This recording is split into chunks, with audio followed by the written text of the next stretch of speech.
Samantala sa ibang balita, may update po tayo tungkol sa pinsala ng lindol sa Visayas. Makakausap po natin si NDR-RMC Executive Director Undersecretary Benito Ramos.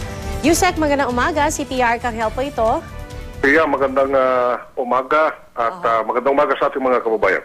Yusek, hingi lang po sana kami ng update sa casualty at yung mga injured po doon po dahil sa magnitude 6.9 na lindol. So far, Pia, yung na-confirm lang natin na nabilang kaagad, yung 15. Meron tayong 29 na missing at ito nga yung natabunan doon sa Barangay Planas ng Gihulngan, Negros Oriental. Meron pa yung mga landslide doon kaya wala pa tayong feedback kung na-recover sila, lalo na doon sa La Libertad ng Negros Oriental. Yung 15 na nabanggit nyo, Yusek, sa mga particular na lugar po yon?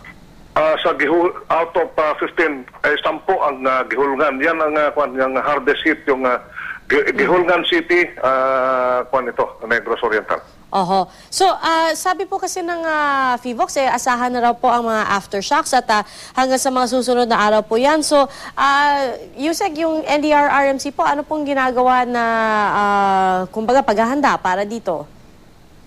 Well, yung paghahanda naman dyan, unang-una yung ating mga kababayan, meron tayong drill, yung every 3 months yan, yung quarterly. Kaya, yung iba nagpanic, yung iba orderly naman ang pag-evacuate nila sa mga buildings. At itong mga puwersa naman natin, hindi naman sila nagpabaya. Meron tayong 3 infantry battalion dyan sa Negros. At meron nagdagdag yung Philippine National Police ng isang public safety battalion. Maliban dyan sa local responders na inorganize nila dati ng governor ng Negros Oriental at meron yung responders din na galing sa Cebu dahil magkalapit lang ito kaya we have enough forces already there to assist our people. At ito kasi, Yusek, meron kami nakikitang images mula sa iba't ibang lugar gaya ng Dumaguete at iba pang lugar dyan po sa Visayas. Pero officially po sa inyong records based on damage to infrastructure and yung bilang ng casualties, sa pangkalahatan po, ano po yung lugar na talagang pinaka napinsala nung lindol? 4 na munisipyo ito, Pia. Yung hardest hit, yung city of Gihulngan, at itong 3 munisipyo ng Himalalod, La Libertad, at saka yung Tayasan. Ito yung Central Negros. Dahil dyan ang center na yung epicenter, kaya sila ang badly hit, yung 4 na munisipyo na ito. Pero sa ngayon, Yusek, nakabalik na sila sa kanilang mga tahanan o meron pa rin po bang mga evacuation plans or kasi nakikita po natin dun sa mga images, no, parang may mga crack dun sa ibang lugar, delikado po kung may mga aftershock. Tama ka, Pia, dahil yung aftershock niya yung unang bukso na noon ng 1149 kung maliit lang yung crack. Dahil sa magdamag, meron tayong naitala na 157 aftershock. Kaya yung maliit na crack niya, dinuyan-duyan, lumaki ngayon, kaya ganyan ang nangyari dyan sa kalsada at saka yung tulay and some of the buildings. So, kailangan ho bang magkaroon ng evacuation or paglilikas para dun sa mga residente habang naghihintay lang po para makatiyak kung sakali may aftershock? Yes, meron naman yung evacuation center na hindi naman ito resilient naman sa yun.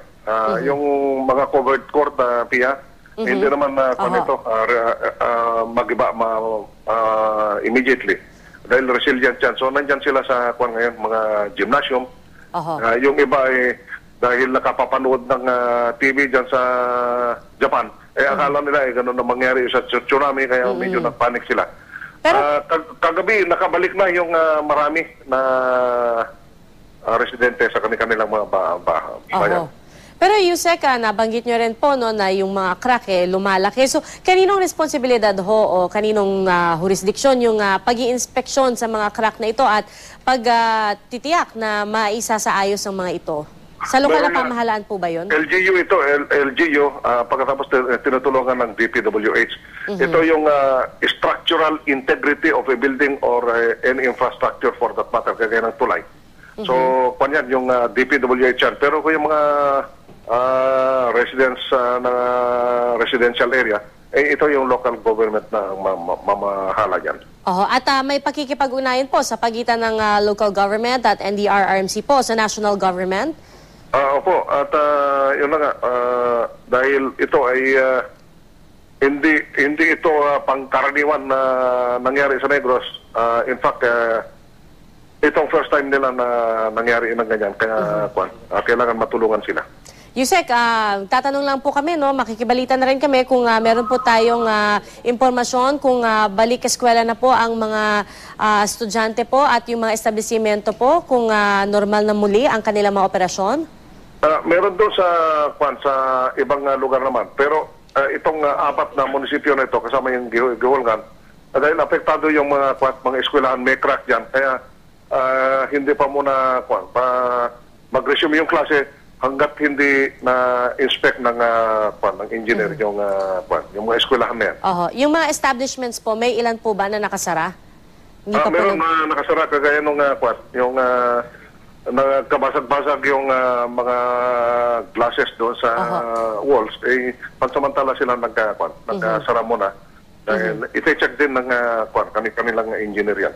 Yung power supply, Yusek, kamusta na po? Meron yung iba na meron na power supply, pero Gihulgan wala dahil may konting problema din sa mga poste na natumba. Pati water system, nawasak yung water system ng Gihulgan. Kaya yung assistance ng government ay kailangan maibigay ka agad dahil tubig ay importante yan. Maski hindi ka makakain ngayon, basta uminom ka lang, buhay ka. So, priority yung tubig dahil nawasak yung water system nila.